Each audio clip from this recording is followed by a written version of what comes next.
Eu sou o caminho, a verdade e a vida.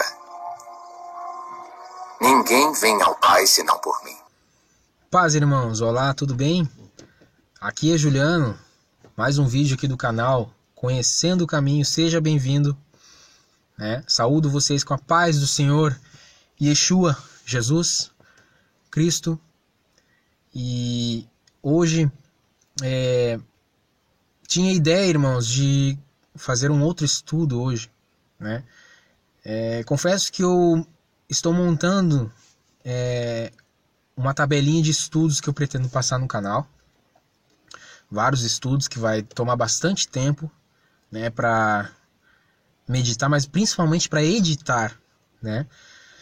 E com certeza vou estar passando esses vídeos no canal, né? Vai ser bem bacana os estudos. Mas então hoje eu ia tratar de um estudo que eu tinha anotado, mas agora na parte da tarde eu acabei, o Espírito Santo tocou no meu coração para falar outra coisa, não o que eu pretendia falar. E o vídeo de hoje não é um estudo, mas sim uma reflexão para nós, né? Eu queria estar refletindo sobre o nosso Senhor e Salvador, né? Nosso Messias, Cristo. E eu gostaria de estar refletindo então, irmãos, sobre a grandiosidade do nosso Salvador. E eu gosto muito de verificar a questão de Cristo, quando a gente vê, por exemplo, Cristo ele sendo uma figura de um cordeiro, né? E também ele sendo a figura de um leão. Dois animais completamente diferentes. Então ontem eu até estava falando sobre isso, né, com algumas pessoas, e então acabou vindo esse desejo de falar sobre isso hoje, sabe? E a gente para refletir, né, sobre Cristo, né, sobre a lei de Deus. Você vê que Deus ele é santo, tão santo, que Deus não compactua com o pecado. E veja que o pecado é tão grave assim para Deus, para o Criador, que o pecado, o salário do pecado é a morte. Tanto é que quando Deus ele cria o homem e a mulher, né, e os coloca no jardim, ele dá a lei, né, mostrando a sua justiça, né, e que no momento que eles transgredissem aquela lei, eles morreriam. Porque Deus criou o ser humano imortal. Mas no momento que eles transgredissem a lei, a morte entraria no mundo, né? Então você vê que Deus ele é tão justo, o Criador ele é tão justo, e ele é tão santo, né, que ele não compactua com o pecado. E você vê que às vezes as pessoas, né, muita gente, muitos irmãos, às vezes que não têm entendimento, não buscam entendimento, se perguntam, não entendem, né? Ouvem as pessoas, porque Jesus morreu por nós, né? Porque Jesus pagou o nosso pecado. Mas as pessoas não têm entendimento o que significa exatamente isso, né? Se você perguntar para as pessoas, a maioria delas não vai entender o que é isso.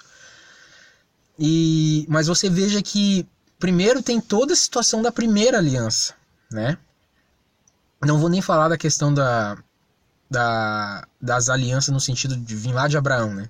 Mas eu vou falar aqui da primeira aliança no sentido do Sinai, né, em diante. Você vê que Deus ele dá leis, né? E essas leis, conforme vai estar o escritor de Hebreus, o apóstolo Paulo vai estar dizendo também que as leis eram sombras, né? Tem muita coisa ali na lei que muitas vezes a pessoa lê e não entende essa questão, né? De certos mandamentos, sabe? Simbologias, festas e tantas outras coisas que tem que às vezes você, mas qual o sentido disso? Mas se tudo tem um sentido para Deus, tudo Deus quer mostrar de uma forma, né? Então, por exemplo, Cristo, quando a gente vê Cristo como um cordeiro, por quê? Porque você vê que o animal, você vê que era utilizado bezerros, era utilizado cordeiro para fazer expiação. O sangue desses animais fazer expiação pelas pessoas dentro do povo dos israelitas, né? Naquele contexto da primeira aliança. E essa questão, você vê que o salário do pecado é a morte. Então, Deus ele não compactua com o pecado, né? Então, o salário do pecado é a morte. Então você vê que o pecado, ele causa o quê? Você vê que aquele derramamento de sangue é o pagamento do pecado. Então você vê que quando os animais eles eram sacrificados e o sangue daquele animal pagava a culpa, fazia expiação, né? Pagava a culpa do pecado daquelas pessoas na primeira aliança, você vê que aquilo ali é uma tipologia do próprio Senhor Jesus, do seu sacrifício perfeito, né? Por quê? Porque você vê como era na lei, assim também veio acontecer na nova aliança, né? O Filho de Deus, né? Sendo ele o próprio, sendo ele a palavra de Deus, sendo ele o braço do Senhor, sendo ele a sabedoria, né? Como está lá em Provérbios, ele se fez carne, né? E ele veio então fazer expiação, derramar o seu sangue para fazer expiação pelos pecados de todo mundo, mas de todos aqueles alcançam a expiação, aqueles que se convertem, né? Que aceitam, creem em Cristo como o único caminho, como a religação ao Pai, ao Criador, e se convertem ao Evangelho, guardando os mandamentos, né? Vivendo uma vida conforme o Evangelho, né? É ensinado. Então você vê que Cristo ele derramou seu sangue assim. Por quê? Porque você vê que na lei de Deus precisava fazer expiação com sangue, né? Precisava pagar o pecado, era pago com sangue, com a vida, porque o salário do pecado é a morte. Então era utilizado animais para poder não matar aquela pessoa que cometeu o pecado. Deus não matar, era utilizado então o sangue do animal para poder livrar a vida da pessoa. Para você ver como Deus ele é justo, ele não compactou com o pecado, ele é santo. Santo significa separado, né? Então você vê que aquilo era uma tipologia de Cristo derramando o seu sangue para fazer expiação, né? E você vê Cristo naquele poder, naquela soberania, naquela glória dele no Sinai, porque ali era o Filho de Deus, né? Porque Cristo disse que nunca alguém viu o Pai senão o Filho, né? Mas ali ele não se revelou como um filho de Deus, ele se revelou como o Yud Rei Vav Rei, como ele é. Porque ele e o Pai compartilham do mesmo Espírito. Por isso que ele disse para Filipe, eu e o Pai somos um, né? O Filho é a imagem do Pai.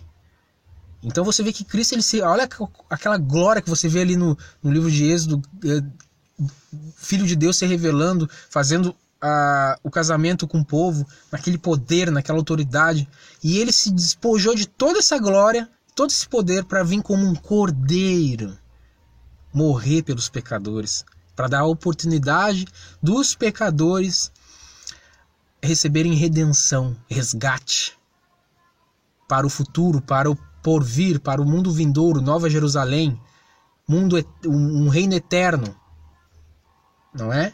Então você vê que Deus é maravilhoso. Cristo ele veio como um cordeiro, mas ele morreu e ressuscitou. Cristo morreu e ressuscitou e ele ascendeu aos céus, conforme o Salmo 110, aquela profecia, ele ascendeu aos céus. O escritor de Hebreus também fala sobre isso. E ele ascendeu aos céus. Tanto Estevão em Atos 7 vai ver Cristo, né, com o corpo ressurreto à direita do Pai. Uma visão que Deus permitiu Estevão ver. Antes da sua morte, do apedrejamento, em Atos 7, Estevão vê isso, com os céus abertos. O Filho ressuscitado à direita do Pai, se cumprindo o Salmo 110. E Cristo ele está vivo, glorioso, soberano, e intercedendo, né, pelos seus como um justo advogado, como o apóstolo João nos escreve na sua epístola. Mas veja que a promessa, agora fica aqui a reflexão, veja que a promessa do Evangelho é o quê? Puxando Daniel 7, você vê que todos os reinos dessa terra, Babilônia, foi o principal reino do mundo nesse contexto. Antes você teve Egito, teve a Síria, então você teve a Babilônia. Depois da Babilônia veio Medo-Pérsia, veio a Grécia, veio a Roma, né? E você vê que no futuro ainda vai vir um reino, que vai ser o reino onde vai surgir o anti-Messias, né? E Só que dizem em Daniel, na profecia, na palavra de Deus, o profeta Daniel diz o quê? Que todos os reinos vão passar.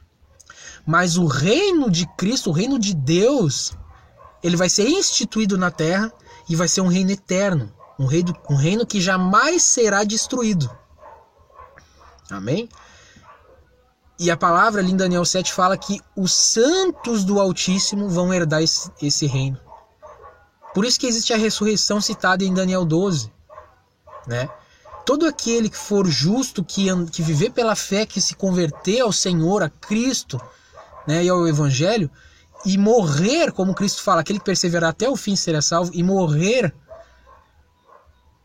vivendo o Evangelho, terá direito no futuro, quando Cristo descer, não como cordeiro, mas como um leão. Cristo descer como um leão. Então vai ter direito à ressurreição e à vida eterna. Glória a Deus. Aleluia. Já imaginou essa glória? Eu não consigo nem imaginar. Corpo glorificado. Corpo imortal. A igreja, a noiva de Cristo, reinando na terra com o Senhor, como fala em Zacarias 14. O Senhor será rei da terra. Será o rei na terra. Cristo. Aleluia.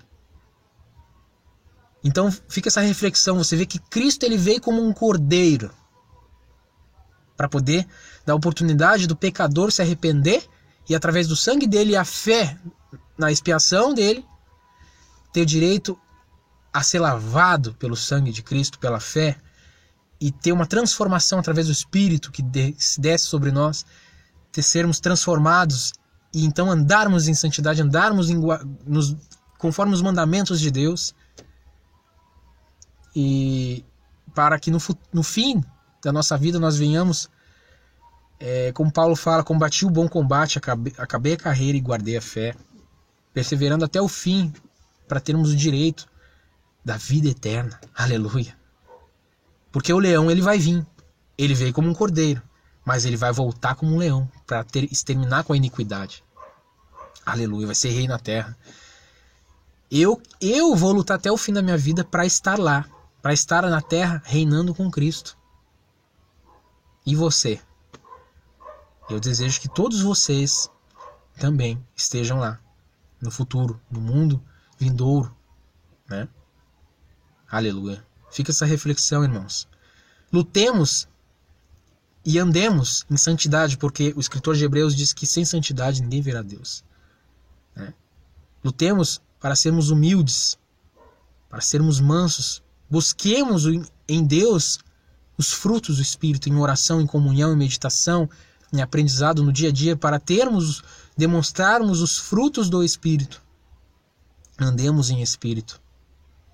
Façamos o bem. Ajudemos aquele que pede ajuda, que tem necessidade. Se a gente tem, a gente vai lá e dá.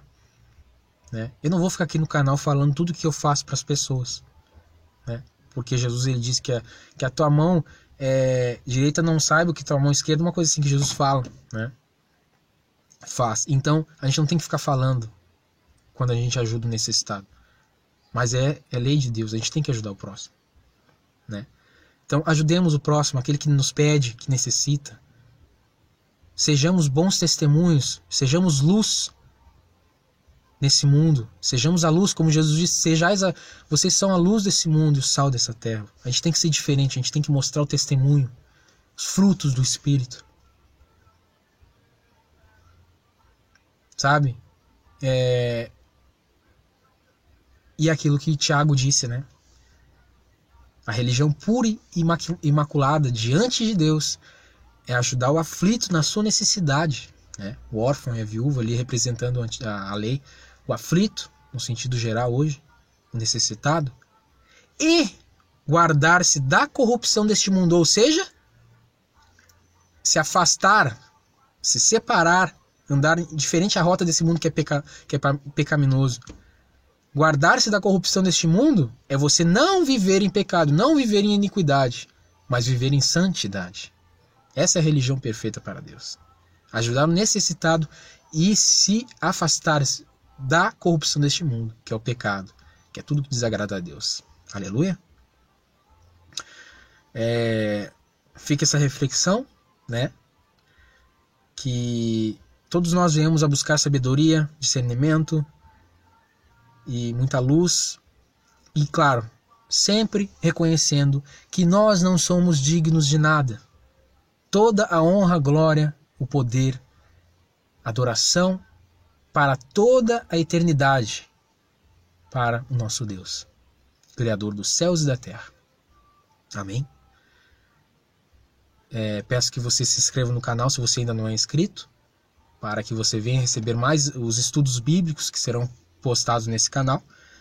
E curta para esse like aí poder... o YouTube ele divulga a mensagem para outras pessoas, você clicando no like. Mas é sua opção, né? Você não é obrigado, né? Desejo a todos vocês que Deus os abençoe e fiquem na paz. E até o próximo vídeo.